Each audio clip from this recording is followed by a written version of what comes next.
Modern Animism makes the oldest spiritual belief easy for today's seekers to understand, practice, and live. Stay tuned and grow with us. Let's talk about spiritual bypass. Apparently, there is a revival in animism, and some people are flocking to it for different reasons. Some people see animism as a philosophical guide through life. Some see it as a spiritual path. Some see it as a lifestyle, but however you define it, I'd like to point out some ways that I'm seeing spiritual bypass showing up, so that if this resonates with you and it's in you, you can explore whether or not you want to do something about that within yourself. And just to be clear, I'm not doing this from a judgmental stance. Everybody's free to do whatever they want to do. I'm sharing this because I love the practice of animism. I welcome anyone to this path who feels called here, and I've seen lots of fads come and go because whatever looks great from the superficial perspective, that draws you in, and then when we get to the hard work of understanding it, then we can't be bothered with that. Or when the Westerners and commercialism comes in, marketing turns it into something else completely. Evolution happens, but I don't want to see animism corrupted by superficiality, marketing, negativity, or misunderstanding. So you get the picture. So let's acknowledge the element of Earth and thank Earth for keeping us grounded, fed, and providing us with a home. Thank you for the discipline to keep going despite setbacks, patience, beauty, and stability. Acknowledge the element of air and thank you for inspiration, communication, a sense of freedom and boundlessness that keeps us lighthearted. Thank you for conveying the messages from the other world to us and our love to those beyond the veil. Acknowledge the element of fire and thank you for our power, responsibility, action, and passion to bring ideas to life. Acknowledge the element of water and thank you for the life-giving water that allows all things to live, for showing us how to flow with whatever life throws our way, and taking us to deep places to show us the fullness of life. Acknowledge the plant, animal, mineral, and spirit realms. Humans are holistic. We are mind, body, emotions, and spirit. We're everything. Everything is us. So our other than human relatives and ancestors are ever in our thoughts. We give gratitude, protection, and ask for you to return that love and compassion. Thank you. Thank you to all our listeners who are curious about a grounded, open-hearted, modern approach to animism as a lifestyle. I appreciate your questions and comments. The show is free to listen to, but not to produce. We don't sell anything here, so we rely on your support to continue to be here. If you can comment, share, review, or donate, it really does help. And if you've done that already and continue to do that, thank you. I appreciate you. And I notice. So what's spiritual bypass? Well, the term was created by a psychotherapist named John Welwood in the 80s. He defined it as using spiritual ideas and practices to sidestep personal, emotional, unfinished business to shore up a shaky sense of self or to belittle basic needs, feelings, and developmental tasks. That's kind of wordy, isn't it? Well, that's exactly what I've been seeing, and this phenomenon kicks up during times of high uncertainty like the war in Israel, the war in Russia, the talk of, or the war in Ukraine. I guess they're not really battling in Russia, are they? I don't know. But the talk of monetary collapse, that's another big one, and rumors of us living in a simulation. So there's lots of reasons for people to have hyped up anxiety. People want safety. They want stability. And that's like putting out a welcome mat for spiritual and religious leaders. When we don't know what's happening and don't know what to do, there's only one solution. We can let God save us, or spirituality. If it's God's job to save us, we don't have to think, do anything, or change anything. How you do anything is how you do everything. And if your coping style is avoidance, well, this is right in line with that. Blaming and complaining might also fall in alignment with spiritual bypassing. Anything that doesn't put you in the driver's seat where you have to make decisions and think could be a sign of spiritual bypass. Another way that spiritual bypass shows up is that Spirit showers you with knowledge or some special gift. You don't have to do anything to be worthy of it, it just happens. This is a way to lift your self-esteem and you get to be a chosen one. We know these people, right? Now, I'm not saying that surprising neat things don't happen to people or that those experiences aren't real. I'm saying if they happen to get you out of doing your own work, I take a second look at it and ask myself, is this spiritual bypass? One of the ways that you can tell is to look for the love in it. If there isn't universal love, something is off. Animism looks different from culture to culture, but it's always the belief that everything is spiritual at its core. Communication happens from the other world to this, and that spirits help us, so we're all connected. And love is the force that holds it all together. So let's look at how spiritual bypass in animism shows up. I didn't know this, but apparently there are racist animist groups. Yeah, crazy. I've not done a deep dive into this at all. I don't really want to know, but it appears that people of the same ethnicity band together to reclaim the glory of their past ancestors and to feel superior over others who do not share this ethnicity or spiritual heritage. Sounds like a bit of the old Nazis, doesn't it? Like I said, everyone is free to believe as they want to believe, and this is the definition of spiritual bypass. How do we know? Well, it's missing that universal love component that I just talked about. The world wasn't created for some people or creatures. It was created for all of us. Any spiritual path that leaves that out is not about love or oneness. The people who do this have a sense of entitlement. They're more important and are higher on the totem pole than other people because of where they were born, how much money they have, and their physical features. Does that make any sense at all? The people in this group also display lots of anger, particularly against people who are not like them. Come on, guys. This is clearly a sign of unresolved emotional issues. When we scapegoat a group of people so that we can gain self-esteem and a sense of belonging, that's spiritual bypass. You can't gain self-esteem by stepping on other people. People join gangs because they're abused and want to affiliate somewhere. Anywhere. This is the same type of thing. Whatever positive feeling comes from this will fade eventually because it's not built on anything real. Another example is people who affiliate with animists because their ancestors were oppressors of animist groups in the past, and they want to separate from those deeds and affiliate with the victim to make themselves feel better. Sounds like a catch-22, doesn't it? If I don't affiliate with the victims, I'm the bad guy. And if I affiliate with the victims, I'm still the bad guy. So no, it's not about the affiliation part. It's about the why. The motivation matters, not the action, or the action matters less. If I'm doing this as virtue signaling, saying, hey, look at me, I'm a safe person, I'm an ally, I'm not like those other people, that's probably spiritual bypassing. If I feel guilty about something my ancestors did and talk bad about people who aren't doing what I'm doing, or pointing fingers at people and taking sides, I'm still engaging in the same persecution. I'm just changing who the victims are. The issue here is your own guilt.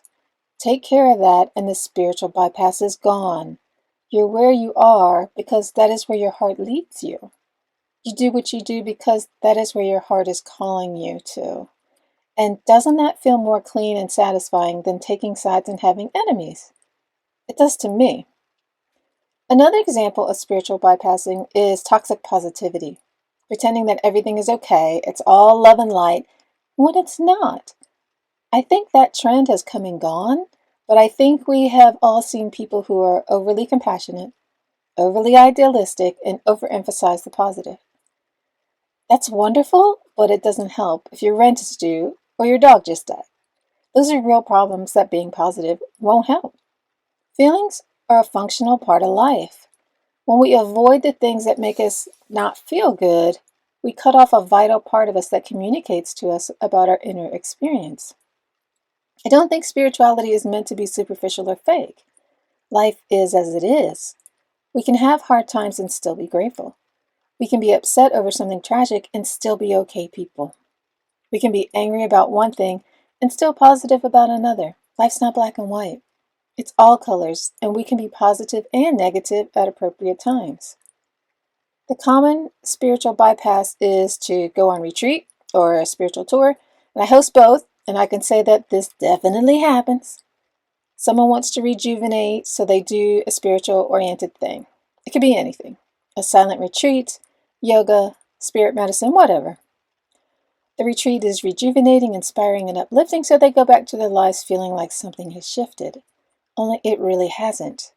They got a band-aid that put the pain off for a little while, but genuine healing didn't happen because they're still the same. The environment is still the same. This is why we have a $4 billion self-help industry. I don't know what the retreat and workshop industry is, but I'm sure it's up there. People believe in self-care.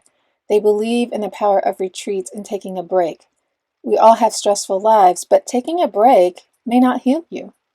Wearing the t-shirt that says Namaste may not give you the ability to see God in someone else or yourself. Is it starting to click what spiritual bypass looks like? One type of spiritual bypass that I sometimes see in my clients is this pattern of coming in for something acute like a job loss. Let's say that Sheila is anxious because she was laid off. It's obvious to me that Sheila has a boatload of other problems from childhood, or an abusive past relationship that simmered just below the surface, or maybe are boiling over. But when I ask Sheila about them, she says that those things happened, but it was a long time ago. She's over it now, and church, her ancestors, or tarot cards give her peace. It may be that those things provide her with a lot of comfort and distraction from the past, but the body keeps the score. If your body is holding on to tension and your nervous system is on high alert, you need therapy. You either need to release those trauma triggers or learn better coping skills, or maybe both. Just because you aren't thinking about something every day and the thought of it doesn't send you crying around the room doesn't mean it's over or healed.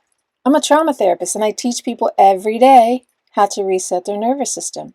I use these techniques myself because we all live in an overstimulating world and need to reset daily. Some of these techniques can reach down deep, and I'm sometimes surprised by what gets shaken out. I don't always know because there's no memories associated with the discharge, but sometimes there are memories. And I've had things come up that were decades old. I don't want that influencing my life in negative ways that I don't know about. That's why I'm mindful and I do maintenance on my nervous system. I meditate. Those are all great things, but they aren't a substitute for emotional healing. And if I'm showing signs of emotional distress, that means my spiritual practices aren't enough. I need something else.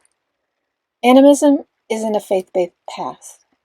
It's a lifestyle that is based upon the belief that everything is alive, sacred, and connected. And there's no shame or judgment in getting help for emotional issues because nobody said that a person of faith isn't supposed to have difficulties or complain. Animism's not about faith.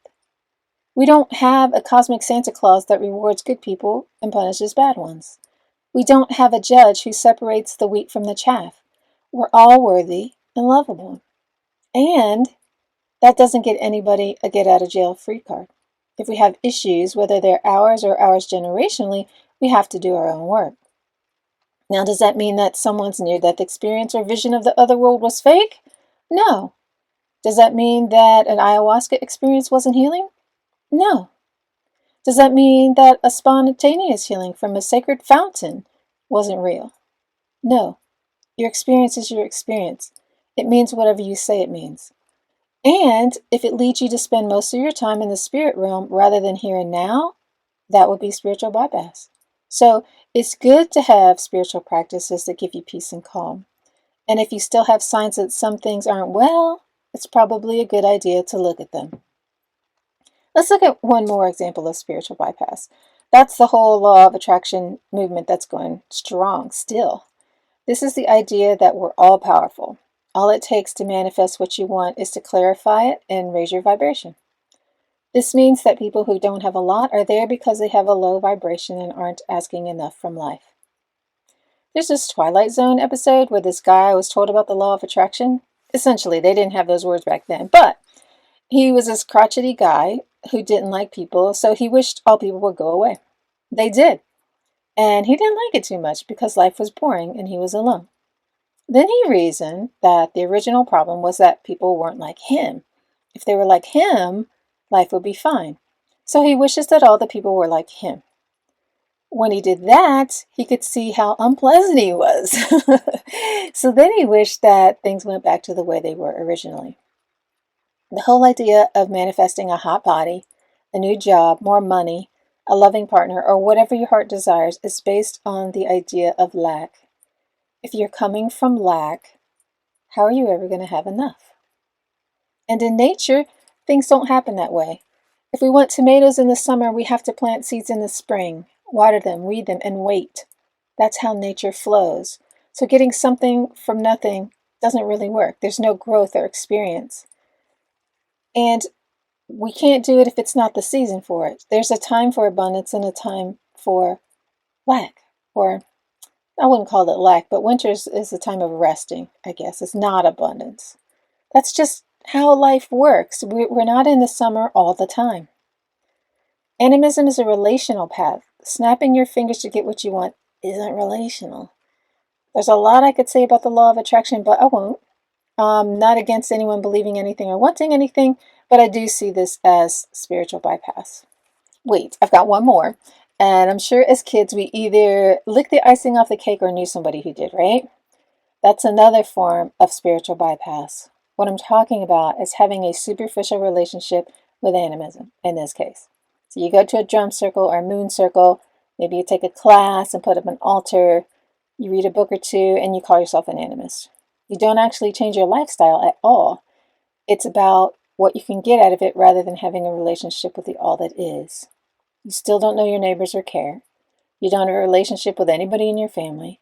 And you don't know anything more about the trees in your backyard. But you look cool in your ritual garb and your fancy tattoo that sits next to the one you got from the previous spiritual path you followed. So how you do anything is how you do everything. If you're a dabbler, you're licking the icing off the cake. Go deep. Grow some roots. Do the everyday practice of animism, whatever that means to you. This is why I talk about the day-to-day stuff more than rituals or the picturesque and tantalizing stuff that draws people in. All that's wonderful, but that's not where we live. We live in the day-to-day stuff of chop wood, carry water. To recap, let me give you a list of some of the ways that spiritual bypassing can show up. These are not the only ways. I can think of some more. If you can think of some more, let me know in the comments. So here we go. Believing that your spiritual path is superior to others. Aligning with the good guys or victims in order to be seen as a good guy, or at least not an oppressor. Toxic positivity. No negative vibes allowed. Raise your vibration. Saying your situation is related to your vibrational level. Avoiding negative emotions. Doing fun, uplifting things to get a boost, but ignoring healing the root cause. Feeling detached. Being overly focused on the spiritual realm and neglecting the physical reality. Projecting negative feelings onto others. Pretending things are fine when they're not. Thinking spirituality will help you rise above your emotions. Waiting for spirit to heal you or take away your problems. Denial. Repression. Believing that spiritual practices or experiences are always positive. Believing that spiritual practices are all that you need. Engaging in spiritual practices for what you can get out of it. Engaging in spiritual practices for the high or peak experiences. Creating a spiritual identity to appear cool, safe, or to be liked. Speaking in platitudes. Emphasizing one part of the spiritual practice and treating it as if it's the whole thing. Giving your power away to spirit. Using spirituality to manipulate or dominate others. Now, these things are not always obvious. When someone is grieving the loss of a loved one and a well-meaning person says, "Don't worry, they're in a better place," or that it's all part of God's plan, can you see how that might make the speaker feel better, but probably not the listener? The speaker may truly believe that, but is now the time? If they were in the other person's shoes, would these statements feel true or comforting? Like I said before, it's more about the intention than the deed itself, so don't get hung up on making a list of do's and don'ts. The example that I shared is spiritual bypass if the speaker is trying to escape their own feelings of discomfort with the death by making it go away, or if they haven't done the deep work to know whether it's all in God's plan is something that they truly believe. So if spiritual bypass is something that you're doing, what can you do about it? Well, be open and curious. Consider what I've said. Investigate what other people say. See where you land on the spiritual bypass issue. What makes a spiritual practice valuable to you? What emotional issues is it helping you to deal with? What emotional or relationship issues is it helping you to hide? Is your practice superficial? If so, how can you deepen it? Is it overly positive? Is it all about appearances? Is it love-based? Is it materialistic or about what you can get out of it? Become aware of these types of things. And even if you have been in animism for a while, it's good to keep an open mind and assess now and then. Things change. Maybe you've been influenced by things you weren't aware of. A periodic reality check is a good thing. The second thing you can do is to handle your issues. Spiritual bypass is a defense mechanism. It's there to keep you safe from something. If you neutralize that something, you no longer need to bypass. This can mean that your spiritual practice has a chance to develop into something deeper, meaningful, or it can mean that you don't even need it anymore. Either way, it's a win. The third thing that you can do about spiritual bypass is to remain non-judgmental. As I said in the beginning of the podcast, talking about it isn't meant to judge or condemn anybody. It's to bring awareness to the issue. I love animism. I don't want to see it become a fad or be misunderstood because people eat the frosting and never taste the cake. I love you. I don't want you to feel unseen or unloved because you've had so many masks on that your face is never seen. When you stay in a non-judgmental space about it, it just becomes data. You don't take on other people's thoughts or feelings. You don't have to condemn yourself. If it's you, it's just a slice of life that could be us someday. So stay compassionate with yourself or whomever is experiencing this. The next thing you can do is feel your feelings. Spiritual bypass is about avoiding your feelings. Emotions are normal and natural. They're healthy because they all have a positive purpose. Fear keeps us safe. Anger maintains our boundaries. Joy validates uplifting experiences and motivates us to repeat them. Disgust keeps us away from harmful things. Guilt keeps us in alignment with our values. Shame keeps us from getting kicked out of the tribe. And when you know the purpose of emotions, it becomes easier to use them to guide you. But you can't do that if you aren't feeling your feelings. If being embodied and feeling your feelings is overwhelming, that's feedback. You either need trauma therapy or skills training for emotional regulation. If your feelings are blunted and you come across as cold, you have an over-control issue and could use some help feeling your feelings in a safe way. Your feelings are valid. Other people's emotions are okay too. It's okay for you and them to express in ways that don't cross boundaries. And finally, the fifth thing that you can do about spiritual bypass is to shift the behavior. If we're talking about you. If you notice that you've been rude, superficial, shaming, looking down on others, othering, avoiding pain inside, or acting entitled, and you think that it's not the most effective thing, change that behavior to something that is in alignment with your beliefs and values. That's really what this is all about. We can't be happy if we live in discord with our values. If we're incongruent, we confuse people about who we are as well. So it's not in anyone's best interest if we're not leading from a place of values or shirking our responsibility. When I was growing up, nobody knew what an animist was. I never met another animist outside of my family until I was well into adulthood. I'm happy to have some company now, and I wish you lots of love on your animism journey. Thanks for tuning in, guys. Give us a review if the show was meaningful. Let me know. See you next week. Ciao.